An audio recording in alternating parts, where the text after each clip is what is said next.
Hi friends, চলে এসেছি একটা নতুন ব্লগ নিয়ে। দেখো আমি এখানে মশলাটা ভাজতে শুরু করেছি। তোমাদেরকে প্রথম থেকে দেখাতে ভুলে গেছি, পরে আমি ভাবলাম যে ক্যামেরা বন্দি করে দিই একবার। এখানে মশলাটা ভাজা হয়ে গেছে। আমি আজকে বানাবো ডিমের পোচকারি। দেখো 3টে হাঁসের ডিম রেখেছি, আর এখানে মশলাটা আমি ভাজতে শুরু করে দিয়েছি। এটা ভাজা হয়ে গেছে, একটু জল দিয়ে দিলাম।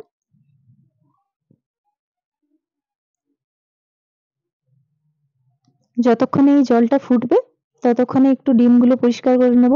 হাঁসের ডিমগুলো নোংরা থাকে, তো একটু পরিষ্কার করে নেব।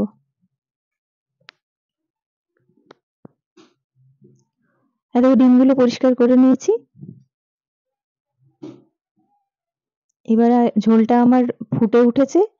ঠিক সেই টাইমে আমি এগুলো আস্তে আস্তে ভেঙে কুসুমটা হালকা ভাবে ঝোলটার মধ্যে দিয়ে দেব।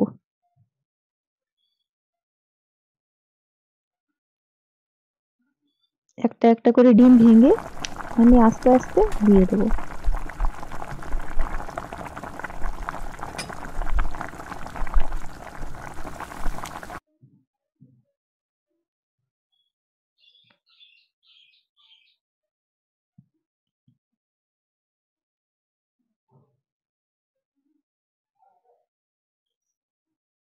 তিনটে ডিমই আমার দেওয়া হয়ে গেছে। এবার আমি সিমটা একটু গ্যাসের সিমটা একটু হাই ফ্লেমে করে দেব, যাতে এটা একটু টকবক করে ফুটে যায়। এখন আমি কিছু করব না, একটু ফুটে উঠলে আমি তলার থেকে একবার নেড়ে দেবো। নইলে এখন শুধুমাত্র এই কারি উপরের কারিটা একটু উপরের কুসুমটাতে দিয়ে দেবো, যাতে একটু ওটা ভাপটা হয়ে যায়।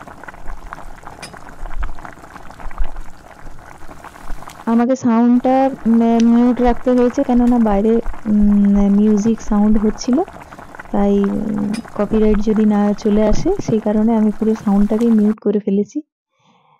কিছু কিছু সাউন্ড হয়তো আছে। এবার দেখো এই তলার থেকে একটু নাড়িয়ে দিলাম।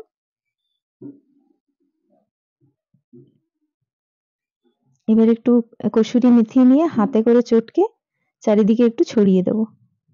স্মেলটা ভালো লাগে, একটা অ্যারোমা অ্যারোমা সেন্ট লাগে। আর একটু ম্যাগি মশলা উপর থেকে একটু ছড়িয়ে দেব।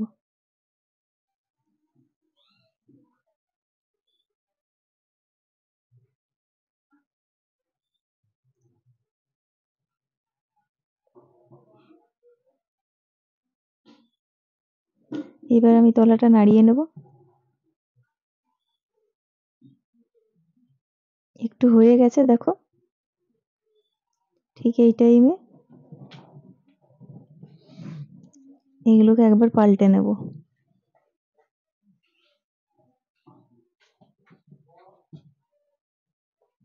এবার একটু পাল্টে দেব।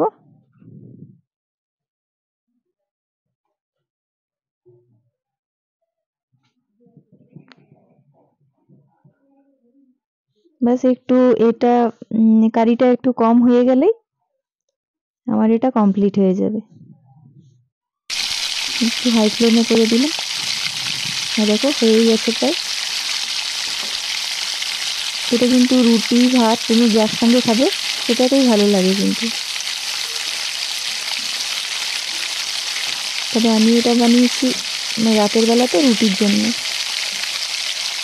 কেমন হয়েছে তোমরা জানাও। Thank you.